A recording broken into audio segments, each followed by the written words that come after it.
지금 태국 정부 헛발질 때문에 타이 항공까지 문을 닫게 생겼는데 대체 태국 정부는 무슨 생각인 거야? 여기 태국의 대표 항공인 타이 항공의 승무원 대기실. 태국인 동료들에게 흥분해서 목소리를 높이는 한 프랑스 승무원이 있습니다. 오랜 시간 태국 항공사에서 일을 해왔지만 이번만큼은 정말 태국 사람들이 이해가 안 간다며 고개를 절레절레 저었다는데요.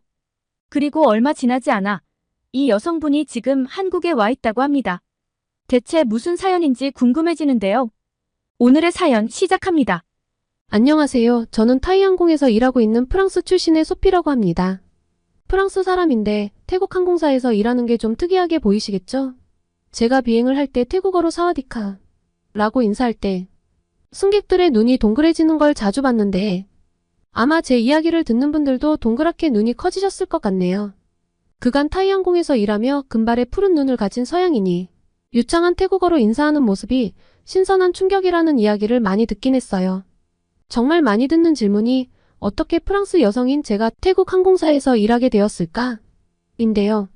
아버지께서 동남아시아를 기반으로 사업을 하셨어요. 그러다 보니 저희 가족은 자주 태국을 방문했고 어릴 땐 방콕에서 몇 년을 살기도 했죠. 어린 저에게 태국은 마법 같은 나라였습니다. 화려한 불빛으로 반짝이는 사원들, 향신료 냄새 가득한 시장, 미소 가득한 사람들까지 모든 것이 신비롭고 아름다웠던 기억입니다. 그래서 프랑스로 돌아간 후에도 방학 때마다 방콕을 찾았어요. 그래서 제게 태국은 제2의 고향이나 다름없었습니다. 그러던 어느 날 비행기를 타고 방콕으로 향하던 중 문득 깨달았어요. 하늘을 날고 있는 그 순간이 너무나 행복한 거 있죠? 그때 결심했습니다. 아, 이거야. 내가 하고 싶은 일이 바로 이거야. 이렇게 비행을 좋아하는 마음과 태국에 대한 애정이 만나 자연스레 타이항공의 승무원이 되겠다는 꿈을 꾸게 되었습니다. 물론 쉽지 않은 도전이었습니다. 외국인이 태국 항공사에 들어가는 것은 흔한 일이 아니었으니까요. 하지만 제 태국어 실력과 문화에 대한 이해, 그리고 열정을 인정받아 마침내 꿈을 이룰 수 있었어요. 타이항공에서 일하면서 저는 정말 행복했습니다. 매일 다양한 사람들을 만나고 여러 나라를 오가는 일은 언제나 새로운 경험을 안겨주었죠. 특히 태국인 동료들과 일하는 것은 정말 즐거웠어요. 그들의 미소와 친절함은 제가 어릴 적 경험했던 그대로였습니다. 동료들 중에는 특히 친한 친구들이 몇 명 있었어요. 누카 프라이가 바로 그 친구들입니다. 우리는 자주 함께 시간을 보내며 서로의 문화에 대해 이야기를 나누곤 했죠.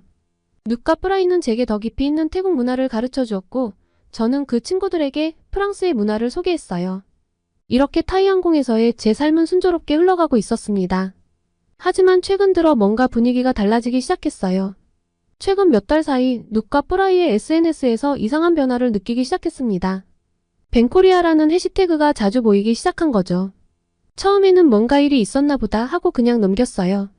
하지만 점점 더 자주 보이는 그 해시태그와 함께 한국을 비난하는 글들이 눈에 띄기 시작했어요. 한국 사람들은 우리를 무시해. 다시는 한국 여행 가지 말자. 한국 제품 불매운동 시작이다. 이런 글들을 보며 저는 혼란스러웠습니다. 얼마 전까지만 해도 한국 아이돌을 열광적으로 좋아하고 한국 화장품을 찬양하던 누카 프라이가 왜 갑자기 이렇게 변한 걸까요? 한국행 비행기를 탈 때마다 쇼핑을 엄청나게 해오고 한국에 별 관심이 없는 제게 한국 화장품을 선물까지 했던 애들인데 무슨 일이 있었던 걸까? 궁금증과 함께 SNS에서 끊임없이 올라오는 정제되지 않는 표현은 미간이 절로 찌푸려졌습니다. 한국이 역겹다라든가 한국 사람들은 모두 미개하다처럼 난데없이 증오를 표출하는 이런 게시글들은 친해도 불편했어요. 더 이상 참을 수 없어 누색에 물어보았어요. 왜 갑자기 한국을 싫어하는 거야? 무슨 일 있었어? 누세 표정이 어두워지는 걸 보며 뭔가 심각한 일이 있었음을 직감했죠. 누순 한숨을 쉬며 대답했습니다. 소피, 너는 이 일에 관심이 없었구나. 하기사 너는 프랑스인이니까. 요즘 한국에서 태국 사람들 입국을 막고 있어. 많은 사람들이 여행을 가려다 입국을 거부당하고 돌아오는 차별적인 일이 발생하고 있거든. 한국이 우리나라 사람들을 이렇게 무시하는 게 너무 화가 나고 억울해. 누순 계속해서 설명했어요. 내 친구 중 한 명은 좋아하는 K-팝 그룹의 팬사인회에 가려고 한국에 갔다가 입국을 거부당했대. 팬사인회 입장권이랑 귀국 항공권, 심지어 그룹의 앨범까지 보여줬는데도 불법 체류자 취급을 했다고 하더라고. 결국 공항에서 바로 태국으로 돌아올 수밖에 없었대. 이야기를 들으면서 저는 충격을 받았어요. 한국이 그렇게 차별적인 국가라고? 그건 좀 아니잖아요. 누순 계속해서 다른 사례들도 말해주었습니다. 회사 동료들과 함께 갔는데 혼자만 성이 달랐다는 이유로 입국을 거부당한 경우, 공무원 신분증까지 있었지만 인정해주지 않은 경우, 심지어 가져온 돈이 너무 많다며 의심받은 경우도 있었다고 해요. 그래서 우리가 뱅코리아 운동을 하는 거야, 누시 말했어요. 한국에 가고 싶어도 이런 취급을 받을 바에야 차라리 다른 나라로 여행을 가는 게 낫지 않겠어? 우리를 싸잡아 불법 체류자로 취급하는 나라는 다시는 가지 않을 거야. 그 말을 듣는 순간 제 마음속에 복잡한 감정이 일었어요. 더 자세한 이야기를 들어보고 싶었지만 그때 비행 준비를 알리는 방송이 나왔습니다. 눅과 저는 서로 눈빛을 교환하며 자리로 돌아갔어요. 이 이야기는 나중에 꼭 다시 들어봐야겠다고 생각하며 저는 승객들을 맞이할 준비를 했습니다. 여느 때와 다름없이 비행을 마치고 현지 호텔에 투숙한 저는 뉴스를 틀었습니다. 그런데 놀랍게도 프랑스 TV에서도 뱅코리아 운동에 대한 보도가 나오고 있었어요. 꽤나 상세히 보도하는 걸 보며 단순히 제 친구들만의 이야기나 태국인 일부에 대한 이야기는 아니라는 걸 깨달았죠. 뉴스에서는 태국 SNS에서 한국 여행 금지 해시태그가 검색어 1위를 차지했다고 보도하고 있었습니다. 이 해시태그로 검색해보니 정말 많은 태국인들이 한국 입국 거부 경험을 공유하고 있었어요. 한 태국인은 이전에 4번이나 한국을 방문했고 왕복 항공권과 호텔 예약 등 모든 입국 조건을 갖췄는데도 최근 한국 입국을 거절당했다고 했습니다. 또 다른 사람은 전 세계 20개국을 여행했는데 유독 한국에서만 입국이 거부됐다고 말하기도 했죠. 더 충격적인 건 일부 태국인들이 한국인은 태국인을게 돼지로 본다는 등이 과격한 비난을 쏟아내고 있다는 점이었습니다. 이런 반한 감정이 이렇게까지 커질 줄은 상상도 못했어요. 상황이 심각해지자 세타 타위신 태국 총리까지 나서서 이 문제를 정부 차원에서 조사하겠다고 밝혔다는 소식도 들었습니다. 태국 총리가 직접 나서는 걸 보니 이 문제가 정말 심각한 수준이라는 걸 실감할 수 있었죠. 게다가 몇 년 전 태국 정부가 태국인 불법 체류자 입국 거부 방침을 내세우며 한국에 머물던 태국인 불법 체류자들이 귀국을 하지 못해 한국 측에서 비용이나 장소 등의 문제로 강력히 문제를 삼으며 송환 요구를 했던 뉴스도 함께 확인할 수 있었는데요. 이를 가지고도 말이 많았습니다. 한국인들이 태국인을 인간적으로 대우하지 않고 불법 체류자 취급을 하며 내쫓으려고 한다. 시설에 들어간 태국인들에게 제대로 된 식사와 물을 제공하지 않고 있다 등등 확인되지 않은 소문이 퍼져나가고 있었거든요. 이 때문에 태국인들의 반한 감정이 점점 더 심해지는 것 같아 걱정되었습니다. 그리고 태국인들의 반한 감정, 불법 체류자 문제는 제게도 엄청난 영향을 끼쳤어요. 더 정확하게는 타이항공에 영향을 줬다고 표현을 해야겠네요. 우선 한국발 비행기에 탑승하는 승객 수가 눈에 띄게 줄어들기 시작했어요. 예전에는 항상 만석이었던 한국행 비행기였는데 태국인들은 거의 찾아볼 수 없었고 태국으로 여행을 오던 한국인들의 수도 눈에 띄게 줄어들었습니다. 대신 중국을 오가는 비행기는 넘쳐나는 승객들로 북적거렸죠. 소피, 이번 주 한국행 비행기 승객수 봤어? 동료 누시 휴게실에서 커피를 마시며 물었습니다. 저는 고개를 끄덕였어요. 응, 정말 걱정되더라. 이래서야 노선 유지가 가능할까? 들리는 소문으로는 한국행 노선을 줄이고 중국행을 늘릴 거래. 뱅코리아 운동 여파도 있고 한국인들을 보복성으로 태국에서 입국 금지하는 경우도 있어서 한국에서 태국을 이제 더 이상 선호하지 않는다더라고. 그래서 중국 관광객들을 최대한 데려오려나 봐. 프라이가 끼어들었습니다. 근데 그게 과연 좋을까? 우리는 잠시 침묵에 빠졌어요. 중국인 승객이 늘어난다는 건 우리 모두에게 부담스러운 일이었거든요. 어느 날 중국인 단체 관광객들을 태운 비행기에서 일하게 되었습니다. 비행기에 오르자마자 시끄러운 소리와 냄새가 저를 덮쳤어요. 객실은 이미 아수라장이 되어 있었죠. 그 중에서도 특히 한 남자 승객이 눈에 띄었습니다. 술에 취한 듯 큰 소리로 떠들며 다른 승객들을 귀찮게 하고 있었거든요. 선생님, 다른 승객들에게 피해를 주고 계세요. 제발 자제해 주시겠어요? 제가 부탁했어요. 뭐? 내가 뭘 잘못했다고? 그 승객이 소리를 질렀습니다. 너희 같은 것들이 뭘 안다고. 그 승객은 제 팔을 거칠게 잡았고 그 과정에서 저는 멍이 들었어요. 결국 다른 승무원들의 도움으로 승객을 진정시킬 수 있었지만 정말 힘든 비행이었습니다. 착륙 후 동료들과 이 사건에 대해 이야기를 나누었어요. 나도 지난주에 비슷한 일이 있었어. 한국인 크루인 지민이가 한숨을 쉬며 말했습니다. 한 승객이 화장실에서 담배를 피우다 적발됐는데 그걸 말리는 과정에서 욕설을 들었지 뭐야. 어제는 비행기 좌석을 일부러 망가뜨린 승객도 있었대. 누시 덧붙였어요. 수리 비용이 엄청나다던데. 다음날 휴식 시간에 TV를 보고 있었는데 깜짝 놀랐습니다. 제가 겪었던 그 중국인 승객의 사건이 뉴스에 나오고 있었거든요. 어제 타이항공 비행기에서 난동을 부린 중국인 승객이 오늘 방콕 왕궁에서 또다시 문제를 일으켰습니다. 화면에는 모자이크 처리된 남자의 모습이 보였지만 그의 옷차림과 행동을 보니 분명 제가 겪었던 그 승객이 맞았어요. 해당 승객은 왕궁 내에서 자녀에게 소변을 누도록 해 큰 논란을 일으켰습니다. 이에 태국 관광체육부 장관은 강력히 항의하며 해당 관광객에 대한 처벌을 검토 중이라고 밝혔습니다. 저는 그 광경을 믿을 수 없다는 듯이 쳐다보았어요. 어제 비행기에서 그토록 난동을 부리더니 오늘은 왕궁에서 이런 일을 저질렀다니 말이에요. 저 사람 어제 우리 비행기에 탔던 그 사람 맞지? 누시 놀란 목소리로 물었습니다. 응, 맞아. 제가 고개를 끄덕였어요. 어쩜 이럴 수가 있지? 우리는 서로를 바라보며 한숨을 쉬었습니다. 이런 상황이 계속된다면 타이항공의 모든 직원들이 안전은 물론이고 정신 건강까지 위협받을 것 같았어요. 하지만 태국 정부는 중국을 너무나 좋아하는 것 같았어요. 화면이 바뀌더니 태국 총리가 공항에서 중국 단체 관광객들을 직접 환영하는 모습이 나왔거든요. 오늘부터 중국 관광객들에 대한 비자 면제 조치가 시행됩니다. 이를 통해 태국 관광산업이 더욱 활성화될 것으로 기대됩니다. 와, 저렇게까지 해야 하나? 누시 놀란 표정으로 말했어요. 경제적으로는 도움이 될지 모르지만 말이지, 제가 말을 이었습니다. 승무원들은 죽으라고 등을 떠미는 건가? 지금도 충분히 힘든데 중국인 관광객이 늘어나면 감당이 안 될 텐데. 우리는 서로를 바라보며 깊은 고민에 빠졌어요. 앞으로 우리 항공사와 우리들의 일상이 어떻게 변할지, 그리고 이런 상황에서 우리가 어떻게 대처해야 할지 막막하기만 했습니다. 우리 항공사에서도 뭔가 대책을 마련해야 하지 않을까? 직원들이 너무 힘들어지게 뻔한데. 제가 조심스럽게 제안했어요.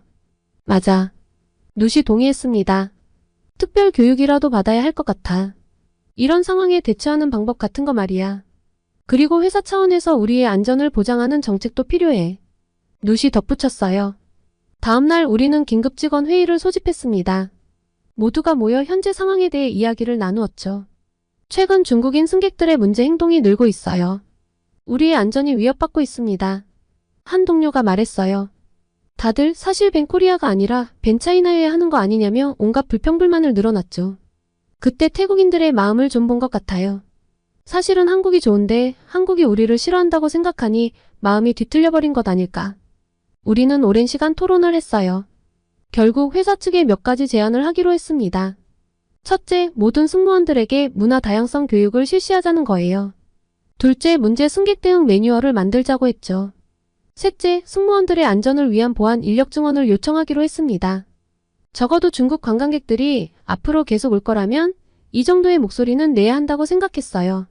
얼마나 받아들여질지 모르겠지만 저는 그래도 오랜만에 편안한 마음으로 잠자리에 들 수 있었어요. 하지만 다음날 아침 예상치 못한 소식이 저를 기다리고 있었습니다. 다음날 아침 출근길에 태국 현지 신문을 보니 상황은 더욱 심각해 보였어요. 한국 놀러 가지 마. 라는 제목의 기사가 눈에 띄었습니다. 기사에 따르면 많은 태국인들이 한국 대신 일본이나 대만으로 여행지를 바꾸고 있다며 한국은 갈 필요가 없는 나라라는 거예요.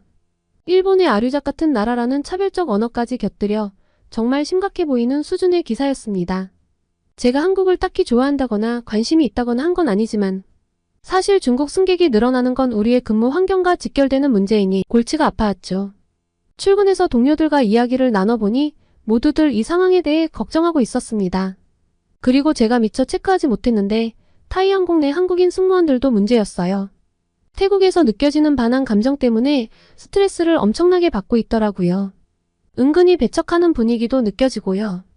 어느 나라 사람이냐를 떠나 소중한 제 동료잖아요. 그리고 설령 한국이 잘못한 게 있다 하더라도 한국인 크루들에게 그러면 안 되는 거고요.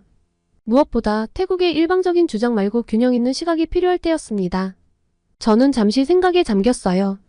이 상황을 그냥 두고 볼 순 없다는 생각이 들었죠. 누카 프라이에게 말했습니다. 아무리 그래도 그렇지 한국이 괜히 그러진 않을 거 아니야.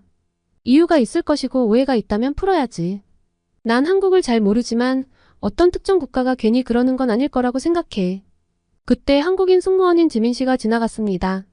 엄청 활달하고 즐거운 동료인데 평소보다 훨씬 말랐고 얼굴도 헬쑥해 보였죠. 지민아, 괜찮아? 제가 걱정스럽게 물었습니다. 지민이는 힘없이 자리에 앉았어요. 괜찮아, 소피야. 그냥 요즘 좀 힘들어서 그래. 저는 용기를 내어 물었습니다. 지민아, 사실 우리 태국인 동료들이 한국에 대해 오해하고 있는 것 같아. 대체 왜 한국은 태국인들의 입국을 거부하는 거야? 자세히 설명해 줄 수 있어? 지민 씨는 깊은 한숨을 내쉬었어요. 그리고 천천히 이야기를 시작했습니다. 사실 이 문제는 복잡해. 한국에서 태국인 불법 체류자 문제가 심각해지면서 시작됐어. 현재 한국에 거주하는 불법 체류자들 중에서 태국인들의 비율이 가장 높아. 전체 외국인 불법 체류자 중 약 78%를 차지하고 있지. 눕과 프라이의 눈이 커졌어요. 지민 씨는 계속 설명했습니다. 실제로 태국인 불법 체류자 수가 2015년 5만 2천 명에서 2023년 15만 7천 명으로 8년 동안 3배 넘게 증가했어. 이건 정말 심각한 문제야. 그렇게 많아? 누시 놀라서 물었어요. 응, 그래서 한국 정부가 입국 심사를 강화할 수밖에 없었어. 불법 체류자들 중에는 마약 범죄에 연루되는 경우도 있고 불법 취업으로 문제를 일으키는 경우도 많거든. 지민 씨는 최근 있었던 사건들을 설명해 주었어요. 광주에서 66명의 태국인 불법 체류자가 한꺼번에 검거된 일. 태국인들이 마약을 유통하다 적발된 사례 등을 말이죠. 그래서 한국 정부는 불법 체류자를 막기 위해 입국 심사를 강화할 수밖에 없었어. 하지만 이 과정에서 일반 관광객들도 피해를 보게 된 거지. 프라이와 눕은 고개를 숙였어요. 자신들이 SNS에 벤코리아 해시태그를 올렸던 것이 떠올랐나 봐요. 우리가 잘못 알고 있었네. 프라이가 부끄러운 듯 말했어요. 정말 미안해, 지민아. 맞아. 우리가 한국의 입장을 전혀 이해하지 못했어. 눕도 덧붙였습니다. 지민 씨는 약하게 미소 지었어요. 괜찮아. 이렇게 서로 이해하려고 노력하는 게 중요한 거야. 그럼 우리가 할 수 있는 일이 뭐가 있을까? 제가 물었습니다. 우선 우리부터 이 상황을 제대로 이해하고 주변 사람들에게 알리는 게 중요할 것 같아 지민 씨가 말했어요. 그리고 우리 항공사에서도 이런 문제에 대해 어떤 입장을 가져야 할지 논의해봐야 할 것 같고. 우리는 모두 고개를 끄덕였어요. 이 복잡한 상황 속에서도 서로를 이해하려는 노력이 얼마나 중요한지 깨달은 순간이었죠. 지민이와의 대화 이후 우리 팀 내에서 한국에 대한 이해가 깊어졌어요. 다들 한국에 대한 일방적인 비난은 하지 않기로 했고 이러한 자정작용이 주변인으로 퍼져나갈 수 있게 좋은 영향력을 끼치자고 했습니다. 적어도 타이항공의 승무원들이 차별적인 시각으로 왜곡된 시선으로 이번 사태를 바라보지 말기로 했어요. 그리고 한국 출신 크루들과 함께 한국 문화에 대해 더 배우기 시작했어요. 한국에는 큰 관심이 없었는데 저는 처음으로 한국을 자세히 알기 시작했습니다. 그리고 점점 한국에 대한 관심이 커지면서 저는 한 번도 가보지 않은 한국을 직접 경험해보고 싶다는 생각이 들었습니다. 그런데 낯선 나라라 혼자 오래 여행을 하는 건 조금 부담스러워서 타이항공의 유명한 한국통인 마리아와 함께 가기로 했어요. 마리아는 이탈리아 출신인데 누구나 인정하는 케이팝 팬입니다. 비행으로 한국에 가면 그 짧은 시간에도 꼭 지하철을 타고 도심지에 가서 이것저것 쇼핑을 해오는 친구예요. 그 친구랑 함께라면 가이드가 따로 필요 없을 거란 생각이 들었죠. 마리아는 제 제안에 뛸 듯이 기뻐하더라고요. 자기가 한국을 제대로 보여주겠다며 짐만 싸라고 했죠. 저도 은근히 기대가 되었습니다. 그리고 드디어 출발하는 날 우리는 방콕에서 서울로 가는 비행기에 탑승했습니다. 설레는 마음으로 좌석에 앉았는데 옆자리에 한국인 남자 승객이 앉았어요. 처음엔 별 신경을 쓰지 않았는데 비행기가 이륙하고 얼마 지나지 않아 갑자기 심한 복통이 왔습니다. 아마도 아침에 먹은 것 때문에 체한 것 같았어요. 아침에 조금 늦잠을 자서 급하게 뛰어나왔거든요. 약을 요청해서 먹었는데도 도무지 체한 것이 내려가지 않더라고요. 식은땀이 줄줄 나기 시작했습니다. 이런 제가 좀 이상해 보였나 봐요. 괜찮으세요? 옆자리에 한국인 남자 승객이 물었습니다. 그의 목소리에는 진심 어린 걱정이 묻어 있었어요. 저는 괜찮다고 하려 했지만 갑자기 더 심한 통증이 밀려왔어요. 아, 죄송해요. 조금 체해서 신경 쓰이게 해서 죄송해요. 그 순간 그 승객이 무언가를 꺼내더니 제게 건넸습니다. 이거 드세요. 한국의 전통적인 소화제예요. 체했을 때 아주 효과가 좋아요. 저는 망설이면서도 그가 건넨 소화제를 받아들었어요. 정말 감사합니다. 그런데 이걸 먹어도 괜찮을까요? 그가 따뜻하게 미소 지으며 말했습니다. 걱정 마세요. 천연 한방 재료로만 만들어진 거예요. 저도 항상 가지고 다니는데 정말 효과가 좋아요. 이대로라면 비행기 안에서 어떻게 될지도 모르는 상황이라 우선 권유해준 소화제를 먹었습니다. 놀랍게도 얼마 지나지 않아 통증이 가라앉기 시작했어요. 뭔가 쑥 내려가는 느낌이 들더라고요. 와, 정말 효과가 있네요. 고마워요. 한국으로 가는 첫 시작이 끔찍할 뻔했다가 작은 병에 든 소화제 한 병 덕에 기분 좋게 바뀌는 순간이었습니다. 역시 기내에서 가장 매너가 있던 한국인들은 다르다니까. 마리아와 저희는 눈을 찡긋거리며 신호를 교환했죠. 그리고 저희는 관광을 시작했습니다. 마리아가 말했어요. 소피, 우리 그간 진상 중국인들 승객 때문에 고생했으니 몸보신을 해야 해. 한국에 오면 삼계탕을 꼭 먹어봐야 한다고. 또 체할까봐 기내식을 하나도 먹지 못해 좀 배고팠는데 삼계탕은 뭐지 싶었지만 마리아 추천이니 뭐 괜찮겠지 란 생각으로 따라갔습니다. 아주 인기가 많은 집이라더니 한국인도 많지만 외국인도 정말 많았습니다. 메뉴판에 어떻게 먹는지 안내가 외국어로 된 걸로 봐서 마리아가 제대로 데려왔단 느낌이었어요. 한국 전통가옥 같은 느낌으로 된 건물도 멋졌는데 나온 음식은 사실 좀 생소했습니다. 하지만 정말 맛이 좋더라고요. 아주 따뜻하고 고소해서 뽀얀 국물을 계속 떠먹고 있던 찰나 옆 테이블이 뭔가 신경 쓰이기 시작했어요. 태어나 처음 와본 한국에 아는 사람이 있을 리 없으니 내가 오늘 피곤해서 그런가 보다 하고 다시 밥을 먹는데 아무리 생각해도 어디서 본 듯한 사람인 것 같은 거예요. 그런데 옆 테이블 사람도 자꾸 저를 흘끔흘끔 쳐다보더라고요. 더 이상 삼계탕에 집중이 안 되기 시작했습니다. 어디서 봤더라 하는 순간 갑자기 기억이 났어요. 아 맞다. 방콕에서 서울행 비행기. 제가 체했을 때 도와준 한국 남자. 너무 놀라서 깨악 소리를 질렀는데 소리가 너무 컸던지 옆 테이블 남자가 고개를 들어 저를 바라봤습니다. 민망해서 어쩔 줄 모르는데 남자가 맞네 라며 환하게 웃어주더군요. 그러면서 제게 악수를 청했습니다. 안녕하세요, 승훈입니다. 비행기에서 많이 힘들어 보이셔서 걱정했는데 이렇게 뵙게 되어 다행이네요. 그런데 좀 신기하더라고요. 여기는 관광객 맛집으로 아는데 현지인인 사람이 왜 여기 있는 걸까요? 현지인들도 많이 오는 곳인가? 친구를 데리고 온 건가? 그런데 그 순간 승훈 씨가 물었습니다. 여기 엄청 유명한 데인데 한국에 아는 분이 있으신가 봐요? 누가 추천했어요? 뭐야, 나랑 비슷한 걸 궁금해했잖아. 뭔가 약간 수줍어지려는 순간 호기심에 가득 찬 마리아가 끼어들었습니다. 어라? 그때 그분이네. 이야, 은인이잖아. 안녕하세요. 전 소피 친구 마리아예요. 라며 시작한 마리아의 대화에 당황했는데 어느 순간 저희와 승훈 씨 일행은 한국의 디저트 가게에 앉아있더라고요. 승훈 씨 말로는 태국과 베트남 등 동남아시를 대상으로 사업을 한다고 하더라고요. 지금은 미팅을 위해 한국에 왔고 2주일 정도 서울에 머물 예정이라고 했습니다. 아, 그런데 마리아 입을 좀 막고 싶었어요. 우리도 관광을 해야 하는데 외국인들이 관광을 해야 하니 한국 사람이 좀 도와주면 어떻겠냐고 하는데 대체 얘가 왜 이러나 싶은 거예요. 자기가 현지인보다 한국을 더 잘한다고 이야기할 땐 언제고? 그런데 승훈 씨가 참 성격이 좋았습니다. 마리아가 너무 주책을 떨어서 얘 뭐야 할 법도 한데 그걸 다 받아주더라고요. 그리고 어느 순간 연락처를 교환하고 진짜 관광도 같이 하기로 했죠. 머리가 지끈거리는 느낌이었습니다. 나오면서 마리아에게 너 이게 지금 뭐 하는 거야? 저 남자가 유부남이거나 애인이 있으면 어쩌려고 했더니 절 비웃더라고요. 한국 남자들은 프랑스 남자들처럼 가볍지도 않고 굉장히 젠틀해. 그리고 왼손에 반지도 없던데? 결혼도 안 했어. 그리고 여자친구가 있으면 혼자 여행 왔겠니? 무엇보다 널 보는 눈빛이 심상치 않았다니까. 난 느낌이 왔어. 그렇게 저는 난생 처음 방문한 한국에서 프랑스 여자들과 한국 남자 하나라는 특이한 조합으로 관광을 시작했습니다. 아무래도 한국인이 관광을 이끌어주니 편하긴 편하더라고요. 마리아가 한국어를 좀 할 줄 알지만 아직 한참 배워야 하는 수준이라 마리아를 믿고 어딘가를 가기는 좀 어렵거든요.